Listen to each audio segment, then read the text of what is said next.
యాభై తర్వాత అక్కడ ఎలీషా అనేటువంటి వ్యక్తి ఉన్నాడు.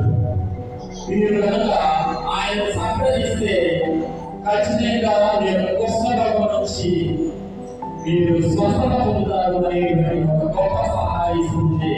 ఆ అక్షరాలి వారిగా సమయ అనగా మనకు వెంటనే గుర్తు రావాల్సింది. నిన్న దినాన సువార్త పఠనం ఎవరైనా చేయాలా? నిన్న దినాన ఆదివారం సువార్త పఠనాన్ని ఎవరైనా చేయాలా? మీ ఇంట్లో కానీ లేదంటే మామూలుగా దేవాలయం వచ్చిన తర్వాత కానీ సువార్త పఠనంలో నిన్న దినాన మనము యేసుక్రీస్తు ప్రభువారు సమరయ స్త్రీతో మాట్లాడడం మనం విన్నాం.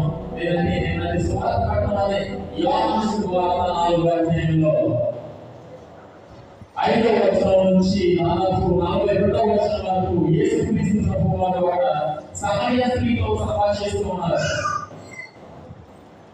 ఇప్పుడు ఈ భార్య కూడా సమరయలో ఉన్నటువంటి యాభై ప్రవక్త అయినటువంటి ఎలీషా దగ్గరకు ఈ నామాను అనేటువంటి వ్యక్తిని మరి రావాలని కోరుకోవచ్చు. సమరయ అనగా యూదులచే పాపులుగా మరి పరిగణించబడుతున్నటువంటి ప్రజలు అక్కడ నివాసిస్తూ ఉన్నారు. ఈ సమరయ ప్రాంతంలో యూదులచే మరి మిగిలిన ప్రజలు ఎవరైతే మరి ఆ పరిసర ప్రాంతాల్లో నివసిస్తున్నారో, ఎవరికైతే కనీస మరి గౌరవ మర్యాదలు లేవో వారంతా